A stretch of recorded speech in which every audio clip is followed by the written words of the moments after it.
Hey, how's it going? It's Horror Talk Radio. I'm your host, MrDeadman, and with us here tonight is Justin M. Woodward. How you guys? How you doing? Hey, man, I'm good. About you?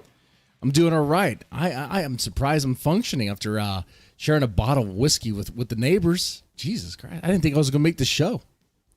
Dude, I hear you, man. I've been partaking of a little bit of this is like a local. It's like a ripoff of Fireball. Oh yeah, from like right down the street from my house.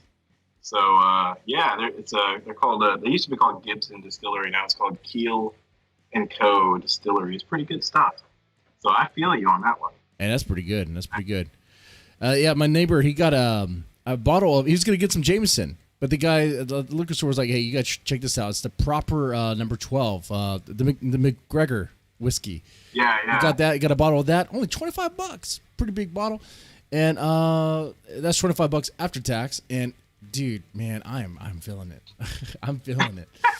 But so tonight, we'll talk about who you are, what you do. We'll talk about Goosebumps. Talk about horror remakes like Texas Chainsaw Massacre, which, surprise, surprise, is someone who said time and time again that horror remakes need to stop happening. Sometimes there's an exception to the rule, and I'm okay with that.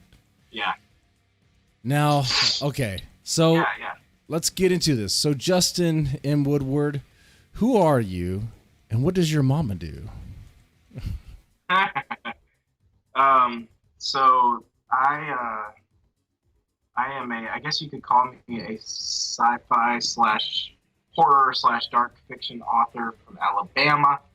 I've only been doing this for a few years now, but I hit the ground running with my first book a couple years back, or I guess about 4 years now, called The Variant.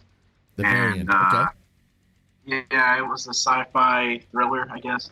And a lot of people kind of pinned me as like a horror guy. And that's the funny thing about it is I never set out to be the horror guy. Right, it's not like sci-fi horror, but you got the horror guy. How did that happen? Well, I was a big Chuck Palahniuk guy. And I wasn't really trying to imitate him, but it was just kind of like, I remember thinking, if he could be this visceral and odd, then I could do that too. And so I had the idea, you know the band Coheed and Cambria? Yeah, I'm familiar with them. So I'm friends with their drummer, Josh Eppard, and he has a side project called Weird Science, and he's a rapper. He's actually really good. And it's like indie rap. And he had this trilogy about an alien haunting invasion type thing that happened to him as a kid called Red Light Juliet. And that's the name that he had given to this. I don't know. He would go to visit his grandmother and he would experience what he would consider aliens, I guess. Mm-hmm. And so I was like, man, that's weird. And so I had this whole idea, which started out as aliens, turned out to be like more of like a time travel weird concept story. It was the first completed thing I ever wrote.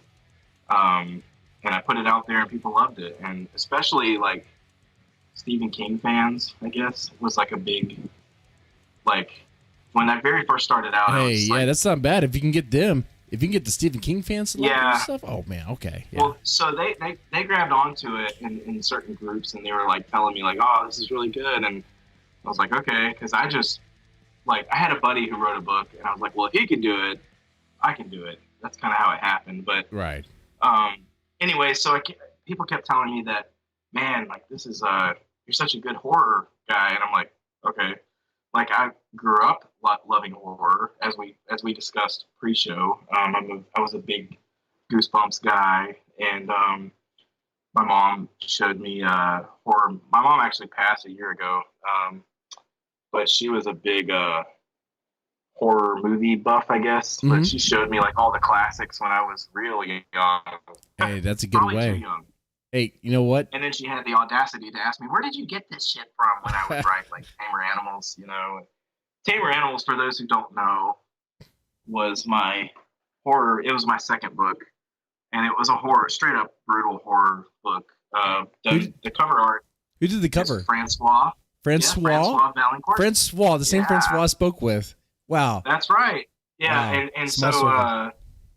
he I heard about him through my friend Jay-Z Foster, who I'm actually currently writing a series with. Um, but of course, he's gone on to work for Richard Chizmar, Brian Keene, Stephen King, Okay. Joe Hill. So it's really cool. But anyway, he did the cover for so Tamer Animals. I'm all over the place, It's okay. but It's okay. I've also been drinking tonight. Hey, it's all Tamer right. It's all right. Animals. I had the so here's the thing about me, man. I'm gonna Okay. be honest. I am a horror writer in the sense that the biggest things I've done have been horror.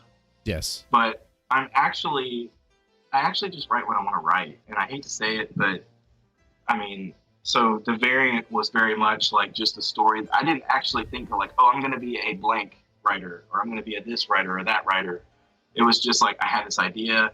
People said, oh, that's horror. I didn't think it was, but I guess it could have been. Right. And so, Tamer Animals, there's actually a band called Other Lives, and they're like an indie ambient band. It's hard to explain what I'm not they sure are. if I heard of them. Otherwise. So they have okay. an album called Tamer Animals, Okay. and every time I would hear that, it's kind of like going back to when I very first started writing.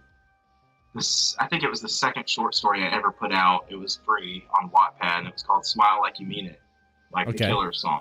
Yeah.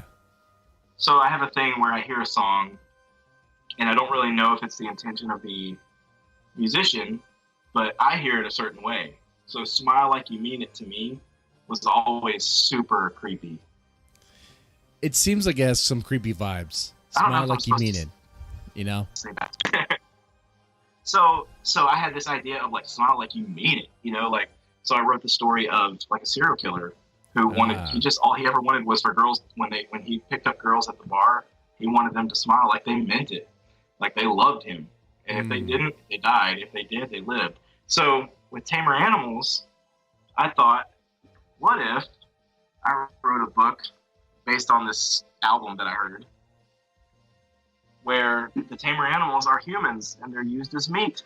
Hey, that's So, pretty cool.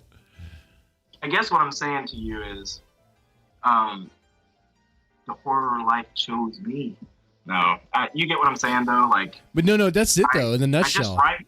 that's So it. I've gone on to write comedy. I've gone on to write sci-fi.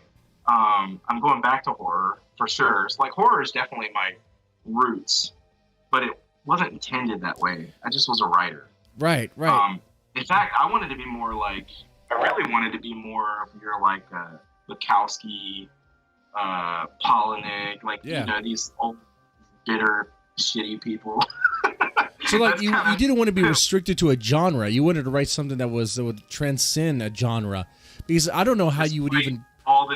Despite all of the people saying like, no, you have to say this is what I am and you stick with it. Well, maybe you do have to, but I don't have to. Like, you know, I've got a day job. A lot of people are afraid to say that, but like most people who know real writers these days, it's rare that that's your full-time gig. Right. And so, I'm not gonna write it unless I love it. You know. Right. And that's where I'm at should right be now. the case. Should be the case. You got to write what you love. Otherwise, it looks like it's fake, and people can tell that it's fake. That's right. Absolutely. People can tell even when Stephen King's phoning it in, which is sometimes like, come on, man, what are you doing with this book? But what you said there in the nutshell, though, is you didn't intend to be a horror author. You wrote a sci-fi horror book, but I guess the people who read it was like, they saw you as a horror author. And so you're right, the horror author, I guess, life chose you. Like the fans chose you. They were like, hey, we like what you write. We like the horror aspect of your book. We want more of that. So yeah, I leaned into it pretty hard. Yeah, you struck a chord with them with your first book there. That's good. You made waves there. And you know, I like how you said your first I guess your first exposure to horror was through your mom. And I know she's not with us anymore. Sure. You know, and I'm sorry, you know. Oh yeah, it's all good, man. I would take a shot for her, but all my shot glasses are kind of dirty right here. I think I will. No, I mean, yes, man. The funny thing is, like, I miss her to death. You know, I love her to death. But like, she killed me because I wrote Tamer Animals, and I don't even think she finished it. Yeah, I'll take a shot for your mom here. Oh yeah, man. Rest in peace. Don't waste it though. Don't pour it out. So what I would say is, I jokingly talked to people about like Jake when we were writing. So when Reality Bleed book 1, which is called Hell on Mars, I'm looking for it now. I can't find it. I had it just a second ago. Yeah, you had it there, and I can pull it up on the screen too. I have your website up as well. I can pull it up on the screen. Oh, okay, you have it there. God, I've got to update the website, to be honest. Oh, so when this book came out, my mom had passed like 4 days earlier. Oh, it was man. a really bad time.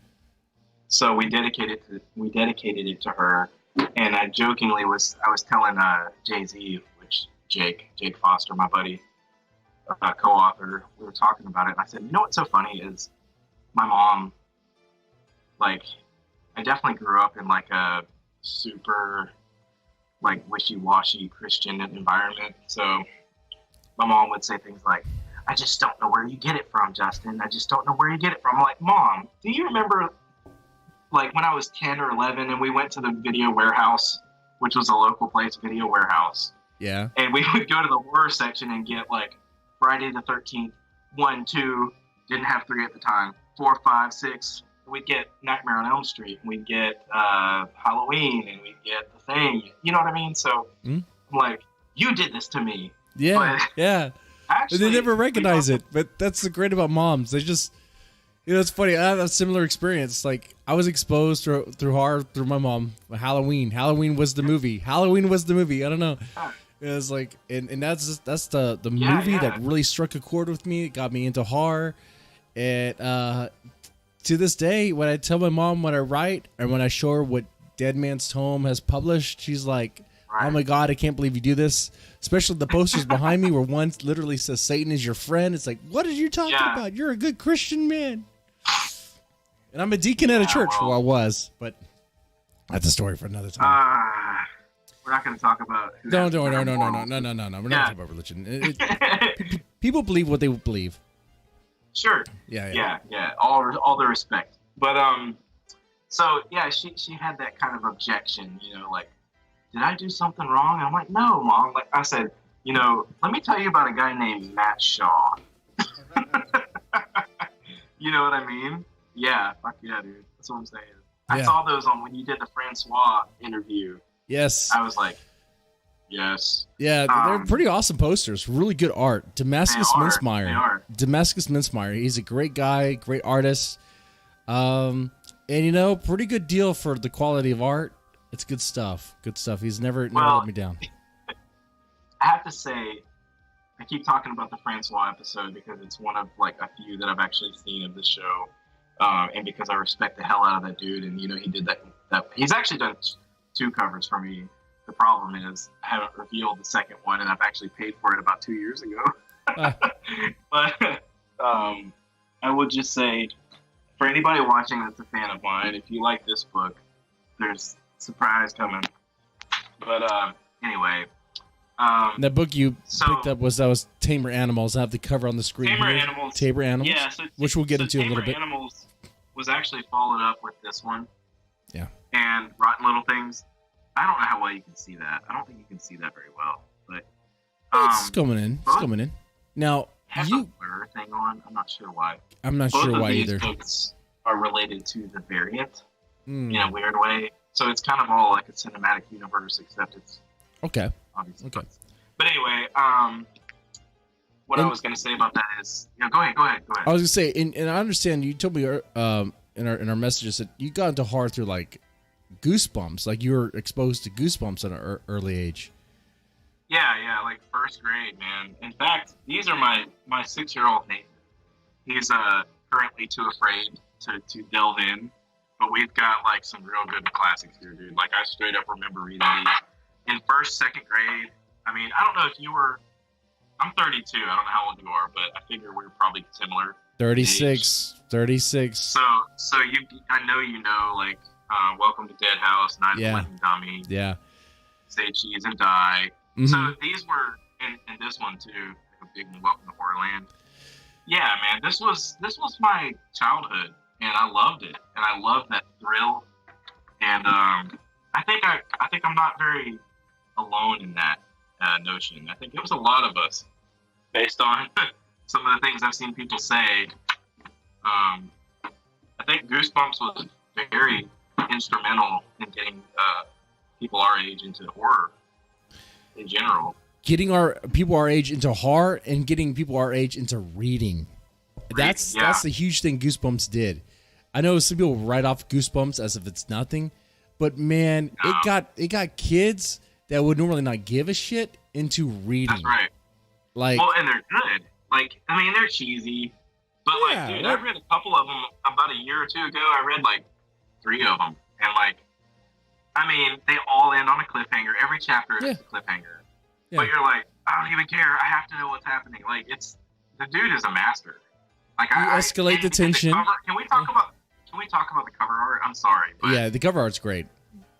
And I mean the original, not the remakes. The remakes are garbage. The original cover art, like, dude, come on.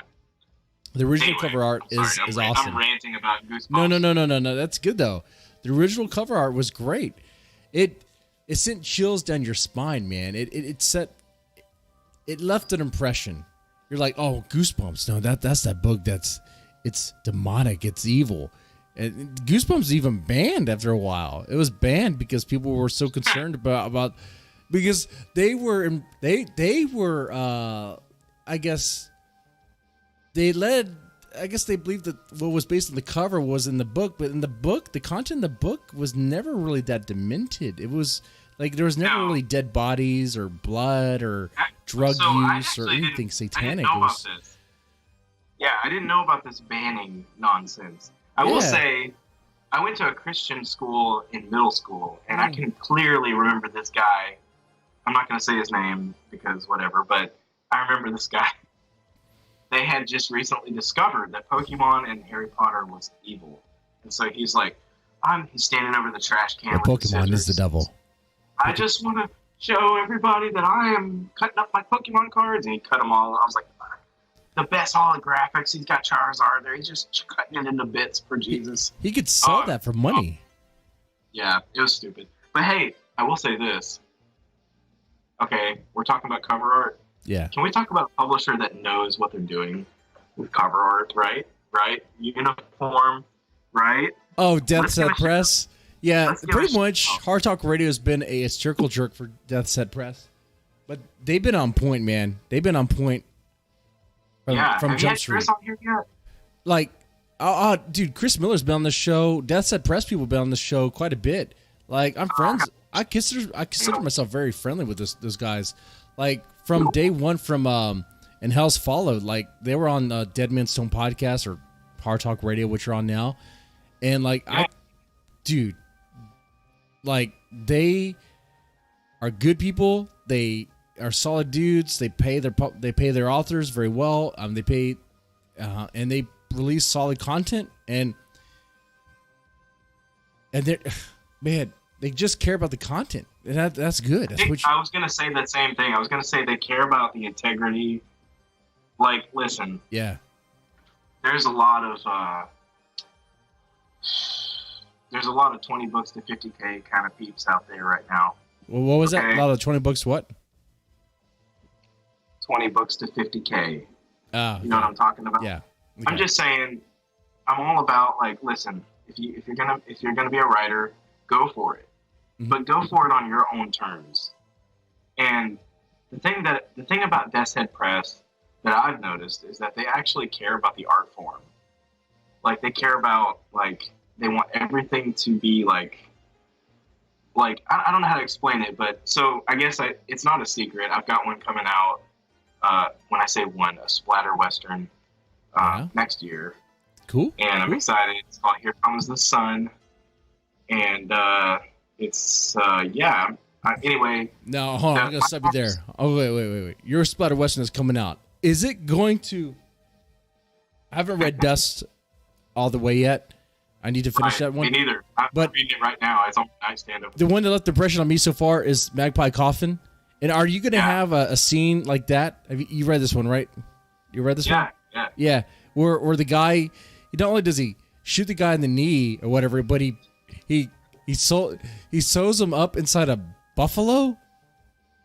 So I don't know if I can say. I don't know if I can say what mine's about.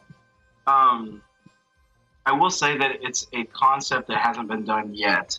Oh, okay. That's good. Splatter westerns. Well, it's not something that I would have normally done, but it's also something that, why not? Let's just say that it's not your standard western. There's not a lot of shooting. It's more of a western setting with I would say it's kind of like a Greek tragedy set in a western setting with literal bloodthirst. That's all I'm going to say. Okay. Hey, so that's good. It's different, yeah. And I don't know if you're familiar with R.J. Rolls from Books of Horror. He's the kind of the creator guy of Books of Horror. Group on Facebook. I see Books of Horror all the time, but I don't. So RJ wrote Girl's Best Friend was the first book, but he and I put out the Books of Horror anthology, which was like a short story collection from up and coming or brand new first time authors. And then he's done a couple with Jason Myers. They have like a witch trilogy that's about witches at school. Anyway, I was chatting with him. I was like, man, dude, I got this offer for a splatter western. Not really sure where I want to go with it. And he actually kind of steered me in the right direction. Like, yeah, I got this idea. What about this? And I took the name from him. So he actually named it Here Comes the Sun. I was on a Beatles kick at the time. Okay. It's very much ties into the pinnacle moment of the story. I think it's going to be fun. But anyway, yeah, I trust those guys. I think they're going to, whatever cover art they come up with, it's going to be fantastic. And we got the whole aesthetic, everything about it. They do it right. You know? They do. Very smart, very strategic individuals. I even when I had the Death Set press people here on the show, I was like, man, you guys planned this out in the long run. You got the cover art down. You got it all down to where you get a box set. You guys are good. That was when I used to publish a lot of horror too. This year, I'm kind of slowing my roll just to kind of recoup some costs, whatever. But it's like, I'm really impressed with what they're doing. So much so that's like, you know what? I hate this. Dude, as a publisher to another publisher, this is like a thing of pride. I'm willing to admit they are doing such a great job. I'm like, man, like I don't have to do it. I don't need to be another publisher in this. Like I could just help promote you guys, whatever I can do. That's fine. That's good because you guys are like I believe in those guys. They're doing such a great job. They're doing a phenomenal job. I mean, I can't speak to what they're doing outside of the Western world, but I can say that in the Western world, I have to say that I think that idea it's the idea itself mixed with the fantastic covers that like most people are just like, oh shit, why didn't I think of that? You know, like everybody's got like their dad or their grandfather or their uncle or some fucking body is telling them, hey buddy, you really need to check out this one really good movie. I mean, I grew up watching westerns. My dad was like, hey, Unforgiven, watch it. You know? Unforgiven, yeah, that's good. Yeah, and like Open Range and the Good, Bad, and the Ugly trilogy. I mean, but what about Tombstone? Saying, like, I mean, there's always Tombstone. Everyone loves Tombstone. So, but here's the thing: you're coming at it from people who love horror, and you're going like, "But what if it was in a western?" And most people are like, "Oh shit!" I mean, I'm just saying, like, hint, hint, publishers. There is another thing like that out there that you haven't thought of yet that would just be massive. I mean, when I saw the splatter westerns, I thought I could see this being a Netflix series. Mm-hmm. Like I could see either it being a season per book or episode per book. You know, like I mean, it could be like an American Horror Story type thing, but you know, they take the splatter westerns or whatever. I don't know. I'm just saying, like, it was such a fresh idea that I wanted to be a part of it, and of course, I got lucky enough to be a part of it. So I'm taking that one seriously, and hopefully I'm done with that one in like a month or so. I'm killing it. Like that's the other thing too, is that like it's fun to write. So if they offer you to write one, do it. Right. I said that to anybody who's listening who writes hard. Like if you get a deal with Death Set Press, definitely pick it up. It's fun. They're solid dudes, especially on this Western stuff. Oh my God, they have it down, dude. They have it down. Long time. Yeah, they're not pushy. They're letting you do your thing. It's not. I mean, really, like they're like, do you have an idea? I have someone in the chat. Yeah, here's my idea. Yeah, go ahead. Someone in the chat was mentioning year 47. I don't know, Bo Chappell. He has a Western horror out there called like a year 47, which is also pretty good, also really good. I mean, Western horrors are solid stuff. I've heard that Joe Lansdale has written some good Western stuff. I honestly, man, like I don't think I've read that much Western. I've read like Blood Meridian by Cormac McCarthy. Yeah, I've read that. Other than that, Dark Tower series, a couple others. Dark Tower series is good. The movie not so good, but Chris Miller would argue otherwise. Yeah. Chris Miller would say it's the best movie ever. If this was an episode of Rogan, it would be just this one clip of us talking about Chris Miller. Chris Miller loves Dark Tower. Like, that motherfucker doesn't care. He does. Yeah. Hey, MrDeadman, can I say curse words on this podcast? I'm just asking. No, you fucking can't. Hold your fucking fucks in your goddamn fucking mouth, god damn it. Chris Miller, let me just say that Chris Miller jerks off to the fucking Dark Tower. He loves that shit. I bet he does. He likes Matthew McConaughey? Oh, shit, yeah, he does. He's like, listen, yeah. I think he's one of those people that, like, when Idris Elba got casted, he was like, doesn't make sense, but I fucking love it. I love that shit. You know what? That movie was like, on its own, it was okay. But like for somebody who read, what is it, 8 books? Is it 8? 8 books into one movie. Dude, I'm just saying, when you read, for me, I listened to all 8 on audio. I loved it. You know, it was cop out at the end. I'm not going to spoil it, but I'm just saying, like, I don't care. I loved it. And like going into that movie, I'm like, this don't look very good, you know? And guess what? It wasn't. See, the thing with the Dark Tower novels and the Dark Tower movie, I don't want to hear Stephen King give any author any advice about how to turn their content into movies. Because motherfucker, you had a whole fucking series you turned into one book. J.K. Rowling can give advice about how to turn her content into movies because she did it right. There should be 8 fucking movies for the Dark Tower. Yeah. But, you know. Yeah. I mean, I will say this, like, it's kind of rocky. I had at the time when I listened to them, I was an armed guard for Brinks. And, so I was like the ATM guy. So I had AirPods in, or at the time, I guess it was, what did they call before there were AirPods? Earbuds? Doesn't matter. I was listening constantly to audiobooks, podcasts, music. And, man, I bum rushed through the Dark Tower series in like a month. Like the whole damn series. And I remember thinking like, okay, number 1 was rough. Number 2 was rough. 3 was okay. 4 sucked. You know what I mean? Like, It's like, you're there for it, especially when you meet like Eddie and, what's the black chick's name? I can't remember her name. I know that sounds terrible to call her the black chick, but she was a black chick. It's an identifier. Cool, I mean, you're just trying to describe her. Yeah. Okay. She was cool. You know what I mean, though? Like, when you meet, like, the secondary characters and they all start interacting, you're like, all right, okay. But, I gotta say, most people, when they got to book 2, they didn't like it.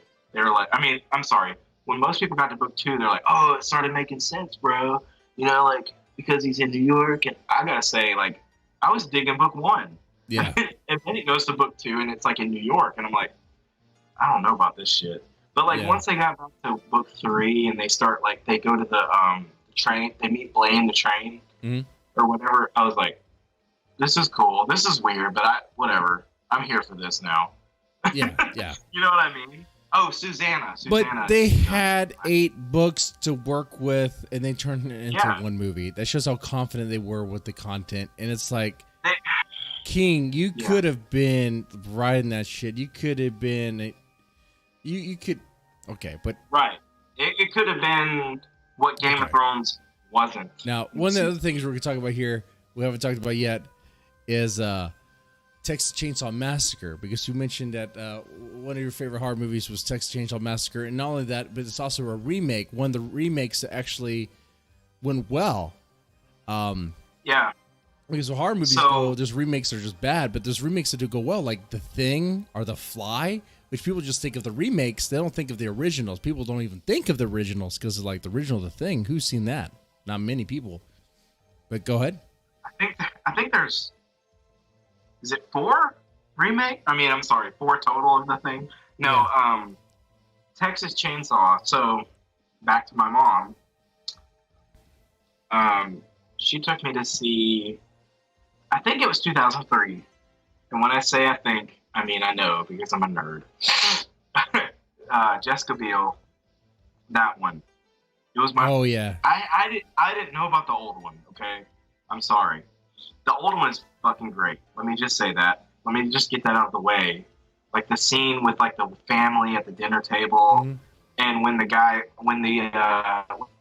Leatherface goes and like knocks the chick out or whatever, and like does like this with the chainsaw, like that's classic shit. But I didn't know. So I go to see 2003 Texas Chainsaw Massacre with Jessica Biel and whoever else, and let me tell you, man, like it fucked me up bad. Jessica Biel was nice. Yeah, Jessica Biel was nice in that movie. Well, I won't disagree, but I will. What I'm saying is, there was a sense of pure, horrific hopelessness in that movie. Dread. Like, I can never forget whenever he puts the guy, I think it's a guy, on the hook, you know? Like, he puts him on the hook, the meat hook, like, through his spine or whatever, and I was like, fuck me. I didn't know that existed. I didn't know that kind of sick shit existed. Let me tell you something. This book, it's been, like, I guess my 5-star review, my 1-star reviews, they'd say something like Texas Chainsaw ripoff. I'm sorry. It was a big inspiration, but Texas Chainsaw didn't have people being eaten, but anyway.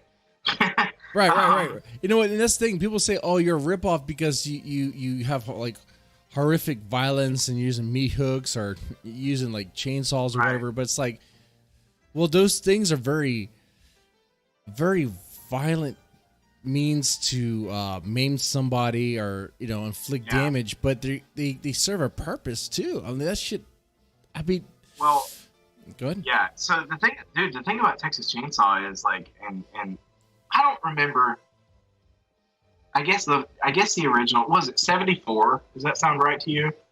74. Just say yes. I think so. I think about the year that came out, 74. Around that time. I guess the original is really good. The original was groundbreaking for its time. So I've seen them all now. Yeah, but like in the beginning for me as a child, because like I was born in '89. So how old was I in 2003? Help me out here. Come on, internet. I was 15, 14, something like that. Okay, so yeah, I'm seeing that shit in the theaters, and I'm like, oh my god. And I was like, I wasn't crying, but I was like, holy fuck, this is crazy. And so, like, you remember whenever I can't remember the guy's name, rest in peace, he's dead now, the guy, you know. Emery? Yes, the guy that always plays, like, the Marine or the sheriff. So he plays the sheriff, and when he shows up and he's like, you think, like, oh, here we go. We're all safe now because the sheriff's here. And then he's like, nope, I'm a fucking part of this too. I was like, oh my god. Yes. So like, when I started writing, that shit was in my brain. It was embedded in me. Like, no, dude, it's hopeless. everything's hopeless, and you're fucked. Yep. And that's like, The sheriff's in on it as well. Makes you wonder. yeah. What is the sheriff? Why is he really in on it? Is he getting like the chili? He likes the ingredient. He likes what the family makes. Yeah, I don't know. I think I think in that story that yes, he was family or whatever, but like, Yeah. I don't know. And here's the thing. We talked about that. We haven't even mentioned the witch yet. Oh, we haven't mentioned the witch.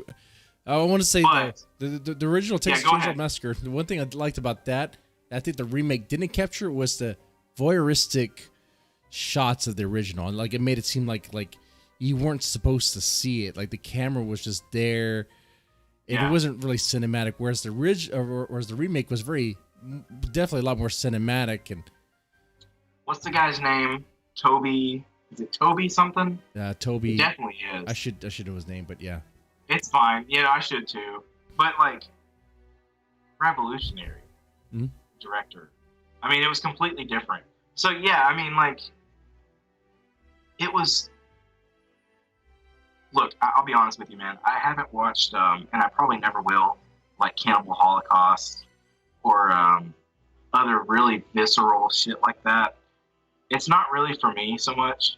But like, if you're gonna go mainstream horror, I think Texas Chainsaw is about as. Go ahead. Wait. We're cutting out. Hopeless. I have respect to the original. Oh, are we? No, we're here now. Are we good? I was losing you Okay, for a cool. second, but we're back now. Okay. But you were saying if you're going to go mainstream hard, go what? Are we here? Am I yeah, good? no, we are. You said if we're going to go mainstream hard, do what now? I'm sorry about that. My internet just screwed up, but we're good now. I'm connected to the correct internet now. We're good. Okay. But yeah, you're saying if you're going to go mainstream horror, like, where would you go? I don't remember where I was going with that. I think I was just saying, like, with mainstream horror, like it doesn't get more dark than the original Texas Chainsaw Massacre. Like, okay, there's jump scares, there's Insidious, there's Conjuring, like all these classic movies. Mm-hmm. They're not like doing what the original Texas or any Texas Chainsaw Massacre does to you viscerally. And so I think this is a perfect place to transition into one of my favorite. I guess this is my favorite horror movie. Okay, The Witch. The Witch. The Witch. The Witch. No, The Witch. Yes. I saw this movie in theaters with my wife. I think there was like us and another couple. Mm-hmm. And the day that it came out on Blu-ray, I went to Target and they didn't even have it out. I had to ask the employee. Yeah, I had to ask the employee, like, hey, there's this movie called The Witch. And he's like, oh, okay. And they went back to the back and got it for me, and it was like $12 on Blu-ray. It was stupid. Like, nobody cared about that movie when it came out. Of course, now with Queen's Gambit, everybody's like, did you know that she was in The Witch? And I'm like, fuck yeah, I knew. I saw that shit in theaters, dude. Like, I thought she was hot back when that came out. I'm sorry. No, but that's weird, because I thought when the man, movie came out, people were praising it, because I remember like years ago when this podcast was the Deadman's Tone podcast, whatever, talking about The Witch, and we were praising it. That was a guest in. Yeah. But yeah, I mean, the movie has a lot of praise. There's definitely a lot of respect, especially with the horror community. I agree. You're right. I think it's just mainstream wise. Like, the people who go to see like Magic Mike and the Avengers, and you know what I'm saying? Like, the people who go to see the blockbusters, they were like, what the fuck is this? Yeah, okay. But like, my wife and I, we saw The Witch and we were like, holy shit. Like, holy shit. Mm-hmm. You know what I mean? Like, it's kind of that same thing that you got from Midsummer and Hereditary. Yeah. I mean, I know people hate that. I'm sorry. And I know people hate The Witch. I've seen people say, like, oh, it's 2 hours of just like nonsense. If you don't have subtitles on, you have no idea what they're talking about. Blah blah blah. Okay. I'm just saying, it was very atmospheric, and similarly to what I was saying about Texas Chainsaw, it's there's a sense of like dread, like literal like creepy dread. I get that too. Yeah, and You know? it was well shot, and the atmosphere was captured very well in that movie. Yeah. Like the little details. Yeah. It made you seem like they really cared about what they were trying to show, you know, in The Witch. I will say that for me watching it, I kind of figured that she was the witch already, and that I kind of knew where the movie was going to end. But the ride was well worth it, and it was the way it was done was nice. But and you didn't mind seeing her naked ass at the end of the movie. No, right? no, I did not. It was good. It was a good flick. I definitely enjoyed it. It was good. The attention to detail. I liked the fact that they didn't care. Like what you just said, the attention to detail. Literally, that sentence is like what makes The Witch. Because the thing is, if it was a big Hollywood production, they wouldn't be using like old English talk. They would just be like, "Hey, yo, you know, do you see?" I don't know. You see what I'm trying to say? Like, it was like, I like that it was a period piece, but I also like the fact that like everything was so hopeless, and then you had the goat, and it's like, do you want to live deliciously or whatever? Would you like to live deliciously? And it's just like the thought that like these people were so fucking bored that they'd be willing to be like, sure, Satan, take over. Yeah.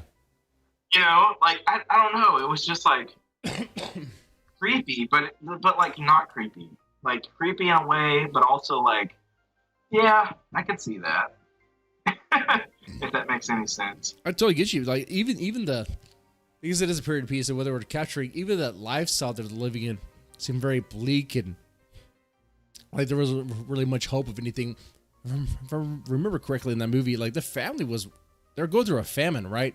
They weren't. Yeah.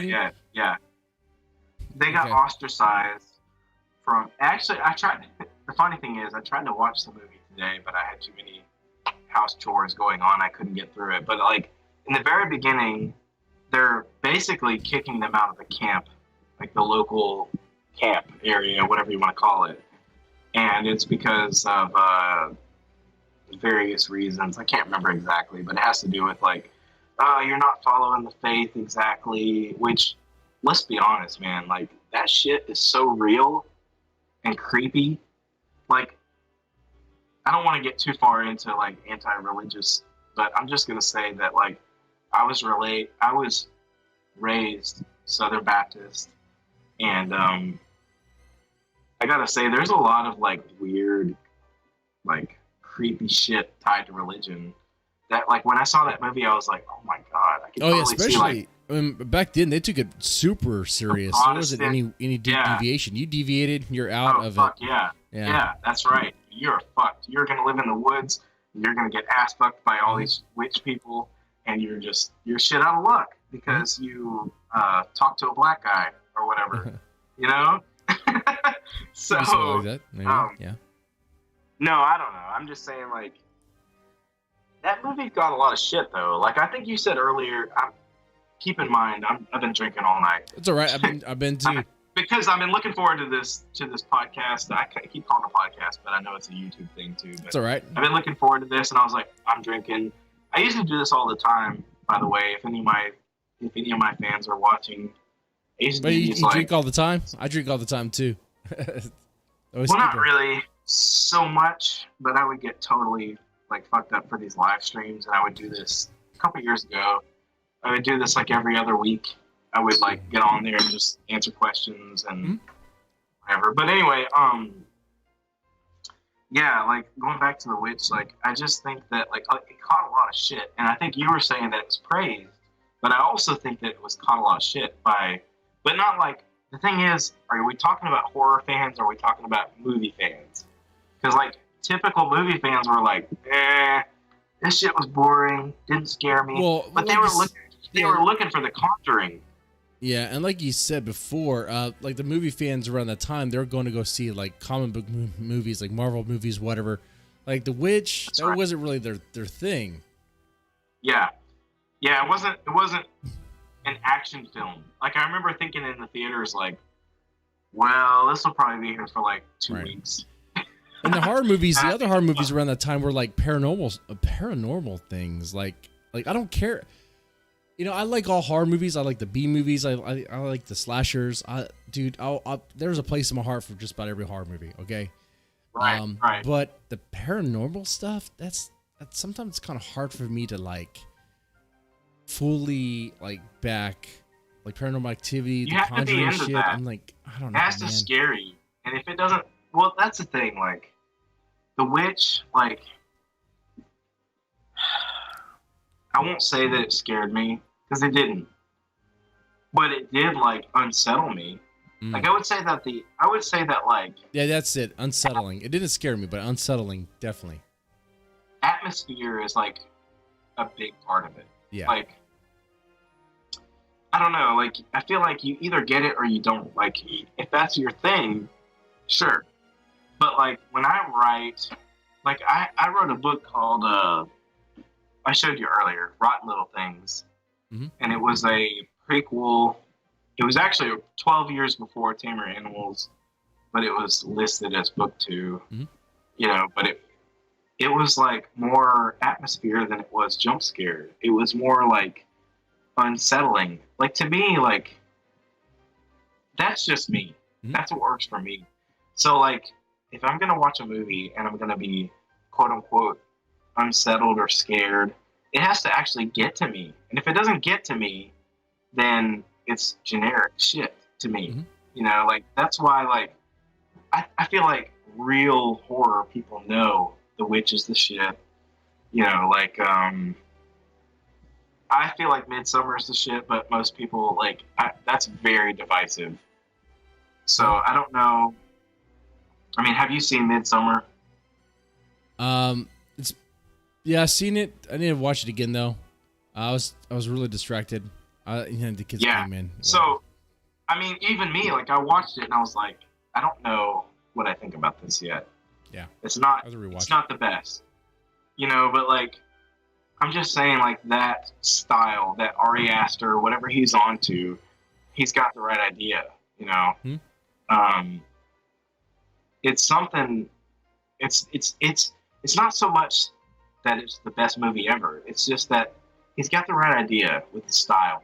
Right. You know, like,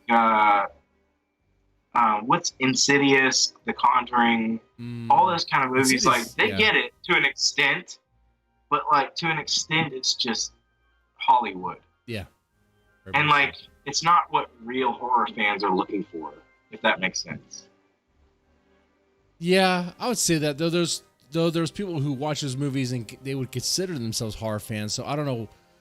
Real horror fans, that's the part where I'm gonna be like, I don't know necessarily. I agree. That's the arguing point, you know. That's the thing to So maybe it's not. Maybe that's but maybe that's not the right.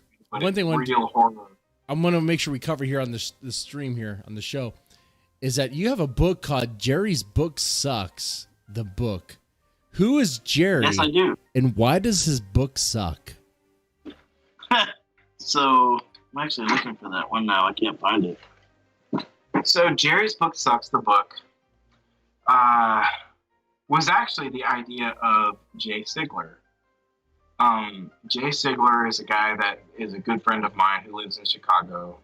Funny enough, we met in that Books of Horror group, and he had to be, I guess he got invited to be on Spilling Ink. Have you heard of that website? It's a podcast type show thing by Jason Lavelle. And he was like, hey, man, they're asking me to be a guest on their show, and they need a co-guest. Like, they don't ever just have one guy. They always have two, or a gal, for that matter. And I was like, okay, what do you need me to do? He's like, I just need you to be on the stream with me. And I was like, sure. So I did the stream. I had like 2 or 3 books, and he had one, and he was fairly new, but I liked him. He was a cool guy. And the funny thing is, we ended up becoming huge friends, and going to see the Misfits together in Chicago, where he lives. And I've been a Misfits fan since I was like 15. You know, I was in bands and we played Misfits covers, and I was a big Misfits guy. So he's like, "Listen, I got your ticket. Just get up here and stay with me, and we'll hang out." And I was like, "Cool." So in the meantime, of course, we started writing together because he had a book, I had a few books, and he's like, "Hey, I got this idea," and he pitched to me well, we call it JBS. JBS. We've got a logo that I have on my like water bottle that I carry around with me and shit. Okay. And it's Jerry's Book Sucks. And he's like, I got this idea. Maybe you can tell me what you think. So the idea is that there's a guy named Jerry, and he works at an office complex in Chicago. And there's a guy named Rob Pickernell, who has a Facebook profile. Okay. Which was very hard to pull off. Like, Rob Pickernell works at the same place as Jerry in Chicago. And Jerry and Rob went out for drinks one night, and they played darts. And the bet was, if I can hit 3 bullseye in a row, this is Jerry to Rob, if I can hit 3 bullseyes in a row, you have to edit and publish my book for me. Because Rob has a history of being like a poetry guy. He's put out a couple books. He kind of knows what's going on, but Jerry has no fucking clue. And Jerry's like, according to Rob, because Rob is he's like the guy, when you read JBS, I gotta find this fucking book. Okay. By the way, if you guys are listening at this point, I gotta find this book. But anyway, they're definitely listening. I don't know where this book is. So it's not Jerry Seinfeld. It's not Jerry Springer. Not Jerry Seinfeld. Not Jerry Springer. But Jerry Seinfeld's book does suck, though. I don't know. I was gonna say, did he put out a book? But I believe it. Jerry's book sucks. The book. Anyway, let me get to the meat of it. So Rob goes out play darts. Jerry says, if I hit 3 bullseyes, you edit and publish my book for me. He's like, whatever, sure. And Jerry does. So when it starts out, there's a guy named Gary. He's the main character. And Gary is obsessed with this chick named Katie, which is suspiciously similar to Sadie, which is the chick that Rob and Jerry work with. And so Gary is obsessed with Sadie, and he wants, or Katie, I can't remember, it's one or the other. And he wants to win her over, you know. So the book is actually edited by Rob Pickernell, who's pissed that he has to do this for Jerry. Okay. Okay, so that's the premise. So he has to edit Jerry's book, and Jerry's book sucks.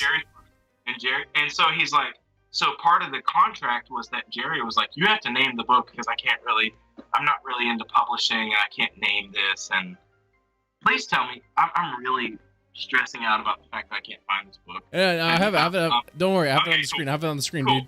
I have it on the screen. That's all taken care of. Cool, thank you. So that's my whole thing here. So keep in mind, people, I have been drinking a little bit. We've all been drinking. Don't worry. I've been drinking with the neighbors. So you've been drinking there. It's fine. It's fine. No. So Rob has a shitty book, but Jerry has to. No. Yeah, Rob has lost a bet basically, and he has to edit Jerry's book.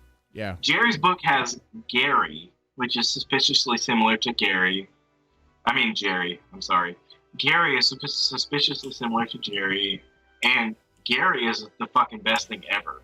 So he's like the shit, you know. He at work, he gets all the promotions, he gets all that pussy, he gets all the ass. He's the shit, and he goes on to receive like a message from outer space that they need help to do this or that, and so he ends up going to another planet called Foop, Foop, where he meets Ryan, who is like the Fupian king, and they're gnomes.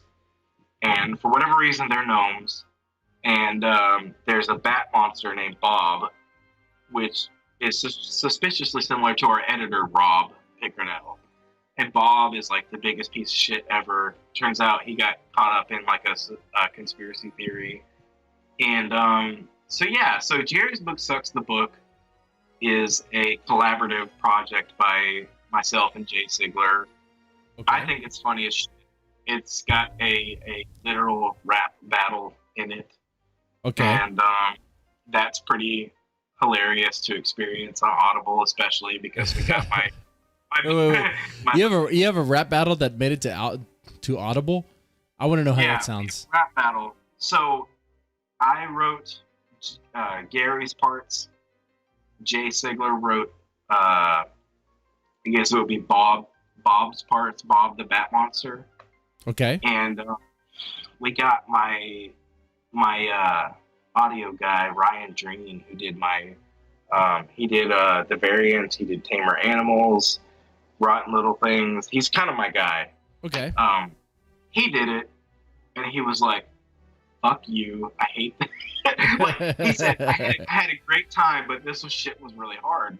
Because we had another part where there was a character named Unnamed Cowboy.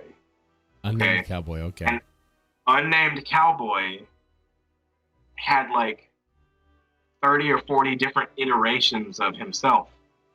Okay. So they were all arguing because they kept being cloned, and like one was dressed as a scuba diver, one was dressed as an actual cowboy, and one was dressed as like a rodeo clown, and they all had like a different voice.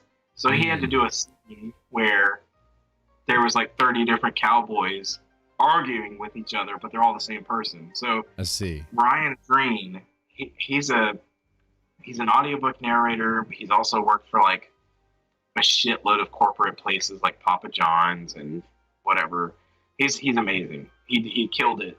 And so JBS, or Jerry's Book Sucks the Book, book 1 came out a while back, but we have been in chats, and book 2, just so everybody knows, book 2 is done. It's been done. It's coming out probably this year. And that's at least going to be a trilogy. I would, in my heart of hearts, I would like for it to continue forever. We have a Google Docs document between the two of us where we have like 20 different offshoot books, you know? Yeah. JBS is like a brand name. We have an LLC together. It's a whole thing. It's honestly, Jerry's Book Sucks the Book is my favorite thing that I've ever done.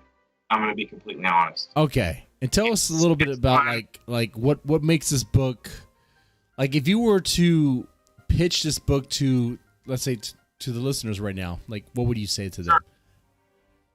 So this book is, I would say this book is, it's hard to say because it's hard not to sound like a douche, you know? Like for me, it's fun. It's really funny because I didn't write all of it. We wrote it together, okay? And I don't remember which parts I wrote, he wrote. We wrote it together, you know? So, like, I would say JBS, if you're interested in, like,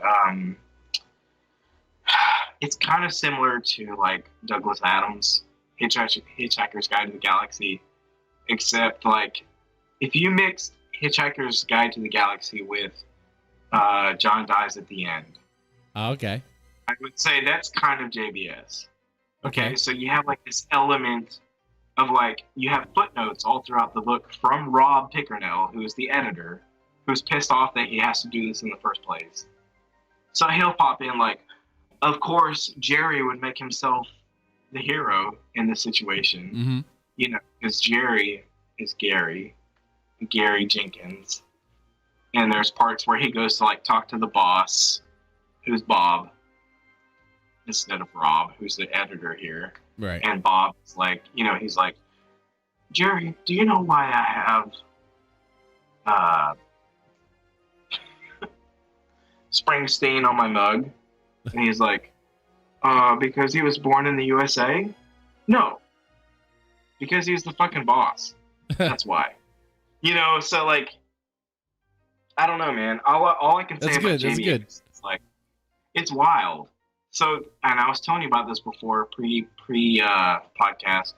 JBS is like an acid trip. I've never done acid, but I have to imagine it's similar to reading JBS because you know what's going on. You're like, it's not like we're like completely random. Like there's a whole story. There's an ancient race of gnomes on this one planet, and you gotta save them because of this reason. And there's another race of this on this planet. And so all I can tell you is we have a trilogy planned at least, and it all ties together. So a lot of our like, if we did get negative reviews, it was like, this shit doesn't make sense. It's random, and it's like, yes, but no. Like if you read 2 and 3, you'll see like, oh shit, this all has a meaning. It all has a purpose, and it all ties together. So it's pretty random. Speaking of reviews, I mean, you got like 4 stars out of 5, which is pretty good on Amazon. There, you got 22 reviews pretty good. there. And the cover art looks great. The cover art looks like an acid trip. I'm looking at that. It looks like looks like Star Wars to me. It looks like Star Wars meets like crazy acid trip shit. I can't really like I'm on shrooms or something. Yeah, the artist is a tattoo artist named Hannah, who lives in Alabama in Pelham City. So she's an apprentice of my buddy Chaz, who's like my friend from middle school, high school that used to do my tattoos.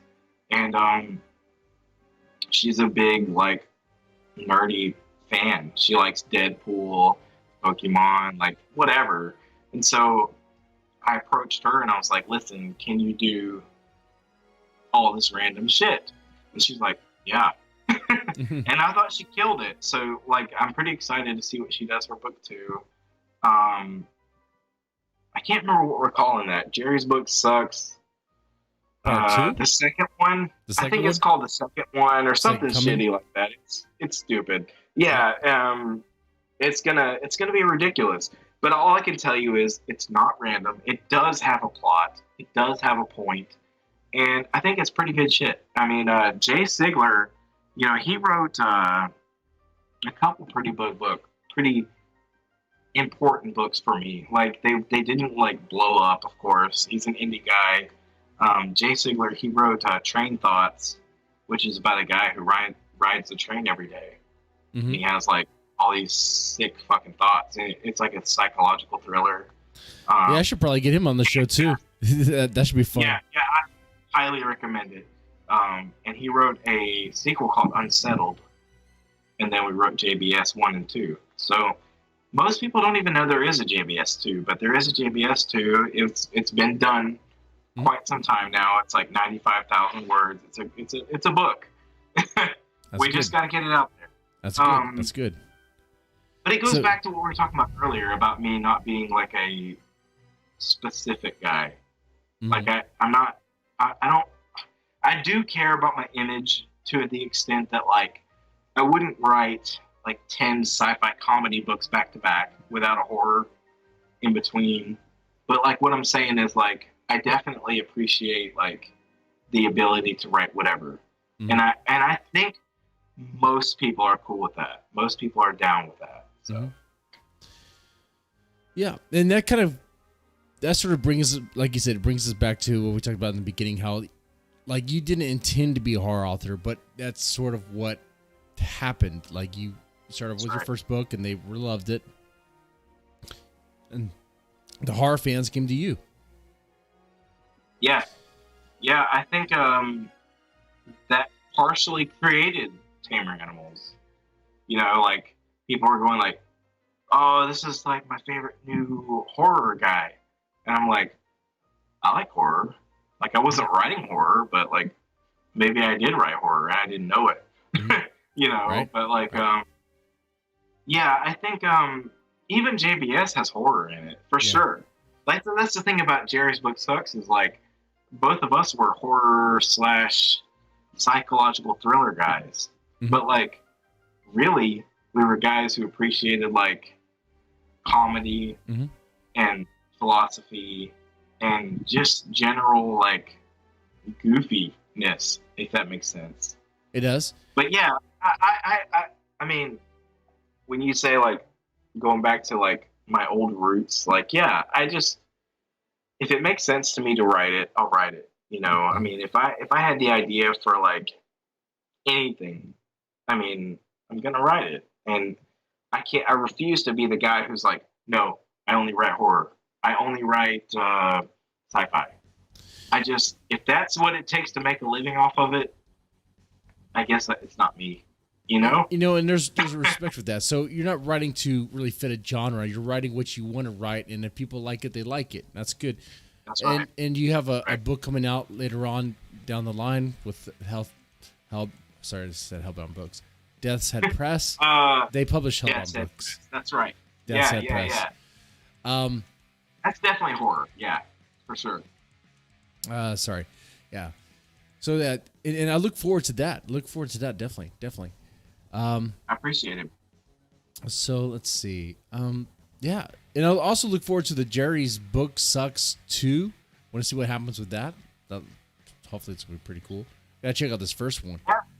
Thank you. Yeah, I appreciate that. It's been really good having you on the show here. Talk about Texas Chainsaw Massacre for a little bit, or Goosebumps for a little bit, Texas Chainsaw Massacre, a little bit of The Witch, and also talking about what you do and how you got into horror and all that. So if you guys and ladies made it this far, definitely press the like button, share, and subscribe. Later on down the line, we'll definitely get more callers and stuff like that, and get people in to talk about horror movies and stuff. That's the future of the show, I see. And yeah, so I'll go ahead and wrap it up here. It's been great having you, Justin M. Woodward. I appreciate the invite, man. I've had a good time. All right, it's no problem.